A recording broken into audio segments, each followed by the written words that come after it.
Good evening, and welcome to the first of our year-end shows. Tonight, December 27th, we are featuring guitars from my C list. Now, it's very important that I let you know up front that most of these guitars are only on the C list because they don't do what they do as well as some of the others in the room. In fact, at least half of them would be absolutely fine to own if I didn't have another one to directly compare it to.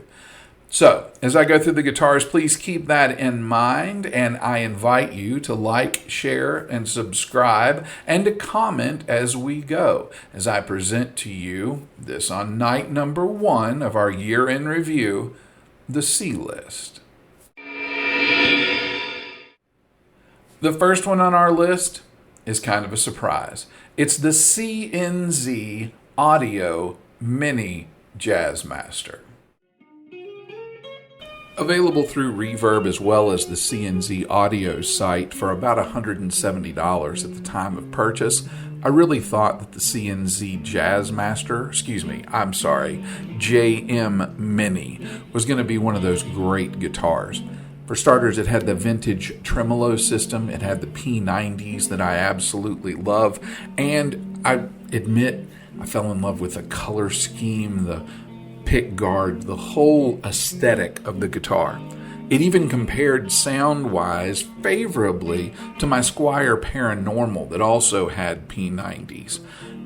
Put it on the bench, had to do a little bit of work to it, had to reorient the switch as well as just make some minor adjustments as far as the action and the neck relief was concerned. But out of the box, it was an absolutely fantastic little machine. 22 frets, 22-inch scale, rosewood fingerboard, maple neck, 6.25 pounds, so it was relatively light.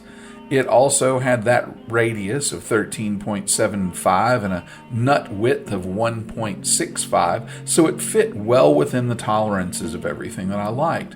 I've left it completely original. About the only thing that I've changed is a fresh set of strings by putting a pair of Slinky 10s on it. So how does it end up on the C list? Well, for starters, it's those P90 pickups. Whenever I want the sound of a Jazzmaster, I'm going to reach for the modified Squier Mini Jazzmaster that I have. When I want something with the vintage tremolo system, I'm going to grab another CNZ, the ST Mini, or even grab that Essex guitar that has the single coil pickups but also the vintage trim. I have other options in the room. And the pickups, they're so hot, I really have a difficult time finding a purpose for it. It's a little too dirty to be played clean, and it's not quite crunchy enough to be played with a lot of overdrive. A great guitar, but still, it ends up on the C list just simply because I have other guitars in the room that seem to do everything that can do, just a little bit better.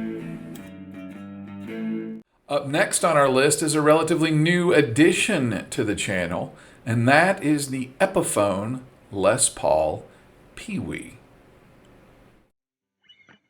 Now, if you saw this episode, you know how excited I was when I first got this thing, and then you know how disappointed I was, and then you know how excited I was in the fact that I had to do some modifications.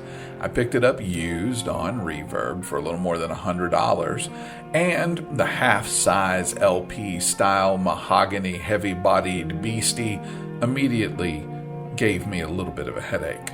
But that single humbucking was replaced with a much hotter pickup, and I was able to get the Tune-o-matic bridge adjusted for the intonation. The medium C neck stopped giving me problems. The rosewood fretboard holding the 21 medium jumbos with a 19-inch scale was a little more than familiar to me. 14-inch radius, 1.68 nut width, and I just enjoyed it.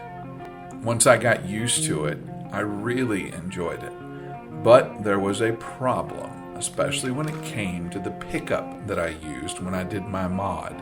You see, I didn't like the original pickup. It was very hot as far as the mid-range was concerned, and I couldn't get the treble response that I really do enjoy or expect whenever I'm comparing it to that old Seymour Duncan distortion pedal that I'd so dearly loved. So I replaced it with an Alnico 5 P94 that I picked up on Amazon. And that's where the problem is. You see, that's exactly the same pickup that is in the Samick Greg Benton Avion Mav 1, which is also a Les Paul style guitar, which is also a single pickup, which is also black. But comparatively, it has a couple more frets. It has a little bit of a shorter scale length with a bigger body. And the radius at 12 inches is a little easier for me to deal with. So, in other words, this one definitely suffers by the way of comparison. They say that comparison is the thief of joy, and it definitely fits with this guitar. Now, that's why it's on the C list. But why is it still here? Well, because I still have hope. I have hope that I'm going to put a nice, hot, humbucking pickup in it and reclaim it. At first, I was going to do an Alnico 5 high output distortion, but I have one of those in the Wii V, and that's just borrowing trouble. Why build what I already have when this guitar is suffering from that comparison? But it's not going anywhere. It took me a while to find it, and I didn't spend that much for it. And you know as well as I do, unless you're willing to mail it, these things don't have a resale value at all. Up next is a guitar that surprised even me, even after a mod, and that is the Harley Benton SC200. You've heard me say it more than a few times. When it comes to a new guitar, I want it to look good. I want it to sound great. But I want it to feel fantastic. Otherwise, I won't play it, especially in comparison to the others in the room. This Harley Benton SC200, to my eye, looks fantastic. All the right details, from the types of tuners to the inlays to the fretboard to the frets, it's all laid out very, very well. I admit it took me a while to get used to the zebra-looking double humbucking, but once it's shined up, once it's cleaned up, that black gloss finish that you could use as a mirror is absolutely gorgeous. Now, as far as the specs go, it was a little more than $100 off of Reverb, so I didn't have to pay the import fees. It is a poplar body, string through. Two of those humbucking pickups make up its voice. Maple neck cut to a medium C and finished. A Rosa-Car fretboard, 22 frets, 22 scale, and 22 length scale, as well as nearly a 14-inch radius. But I didn't like the sound. So I swapped out the pickups for some snake oil mini humbucking pickups, just like the ones I have in Goldie, because I forgot I also have them in the Squier Mini Jazzmaster, and that is the mistake. The Mini Jazzmaster has that Fender-ish neck on it with a maple fretboard. It has the same pickups. It has a switch that's oriented horizontally as opposed to vertically. So I'm going to pick that up instead of the Harley Benton. Another one where the comparison is where the guitar suffers. If I had gone with a separate set of pickups, which I'm more than likely going to do, it would have been fantastic. I would probably play it all the time. Oh, wait, no, I wouldn't. Because then it would look good, and then it would sound good, but the feel of it would still be off. The Allen screws that the saddles use to adjust their height, by the time you lower it, they jut out from the top of the saddles. So if you are a person who rests your hand on the bridge, or if you are a person that tends to bump the bridge from time to time when playing vigorously, you're going to catch skin. And that is a problem that can't really be overcome without changing the bridge. So that's why it's on the C list, and why it's unlikely to stay on the C list. Because while it has had some money thrown at it and it has spent some hours on the bench, it's still not finished yet. It's going to get new pickups so it can have a different voice. And it's going to get an adjustment to that bridge.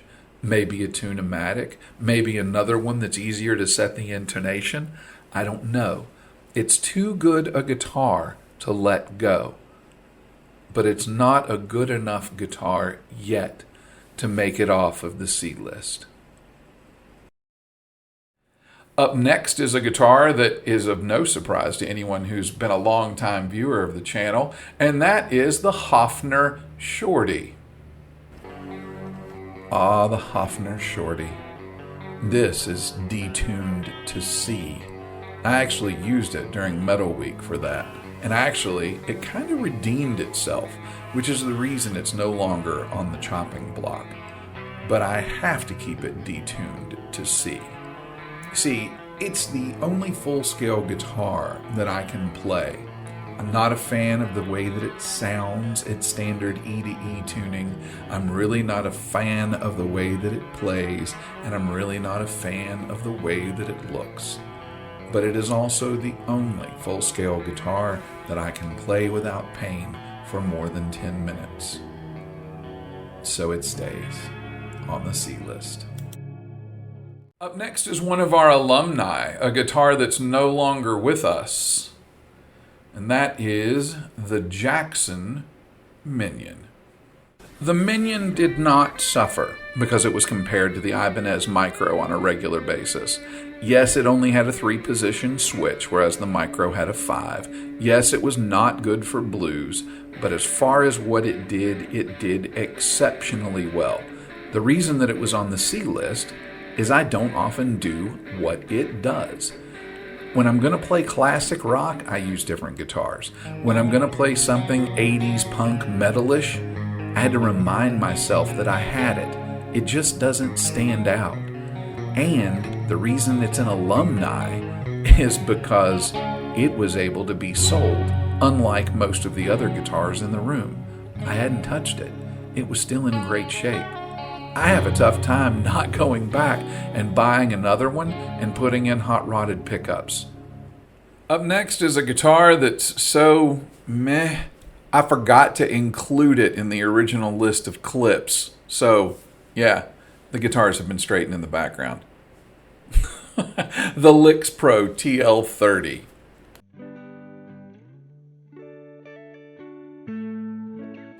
This one goes back to the very beginning of the Miniverse. It was the first serious mod of any guitar that I had. And one of the reasons for that, it was very inexpensive, $90 off of Amazon. It was my first Telly, so it will always have a place in my heart and probably always stay in the room, but unfortunately is most likely to stay on the C list. The half-size Telecaster body is made out of maple, as is the neck. It has a Palawana fretboard with 22 medium jumbo frets. The scale length is 23.5 inches, which is absurdly large for a guitar with a body this size. I liked that. I liked it because it was absolutely ridiculous. Plus, it's a C-shaped neck with a regular width nut. And so, yeah, it feels good. It was my original travel caster, and after watching Scarred My Guitar one too many times, I decided to go ahead and mod this one. I swapped out the saddles for some brass saddles. I swapped out the tuners for some Wilkinson locking tuners, which are actually still on it. And I swapped out the pickups for a set of genuine Fender Tex-Mex pickups. And the thing screamed. And it traveled well. And I liked it. once I did the modifications. If I had just stopped there, it would have been fine. But if you look just above where the headstock begins, on the far right-hand side, second from the right, you'll see a little tiny Telecaster. That's my 5-star mini Telecaster from StewMac. That's where the brass saddles and the Tex-Mex pickups now reside. The LyxPro got reset back to the factory after the Mini Telly hit the stage, so that way I can travel with that one. Now, I would have kept the pickups except for the fact that I went ahead and picked up a CNZ Audio 22-inch scale telly, a shorter neck, with a 3/4 size body. And it has a better feel. It's much easier to play. And with the Tone Rider Alnico 3 pickups, it has a killer tone. So the LyxPro, being reset back to factory specs, can't really be sold because of the way that the innards are done. Can't really be passed on to someone without passing on the problems. So it sits in the room on the C list.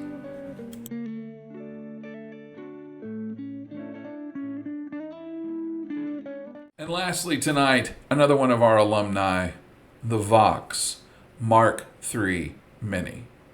By far the guitar that suffered the most in comparison to its rather different sibling. This guitar traveled with me the most extensively. It's been to 4 different states. Now, the reason that it's no longer here is not because it's got that black gloss paint that picks up fingerprints when someone walks past it. It's not because it doesn't have great tones. Those single coil Vox pickups, even though they're squared off, actually give it quite a great sound. It is a beautiful sounding little guitar.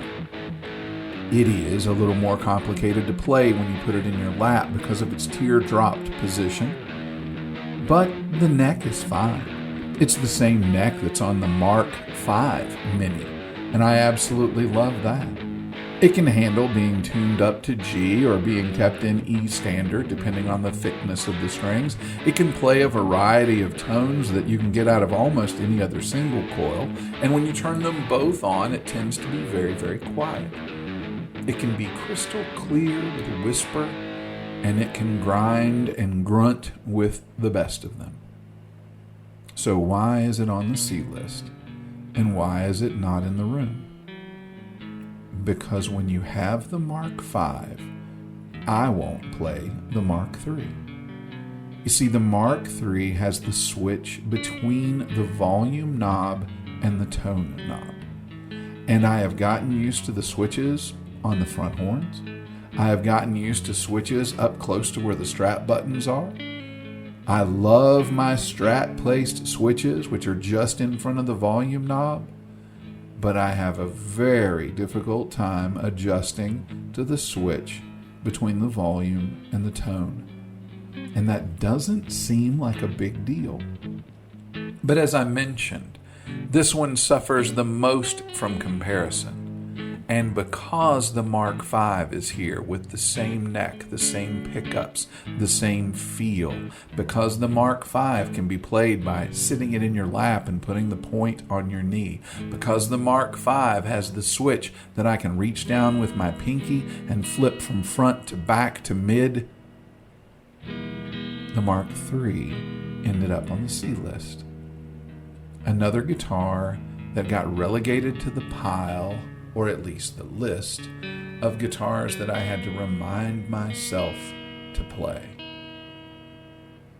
It's in the home of a student now, hopefully enjoying it very, very much, because that guitar in that house is no longer on the C list.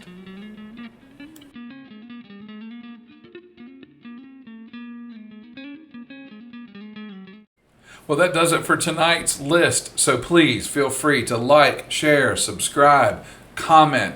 Let me know your opinion. And I'll see you tomorrow night when our topic will be...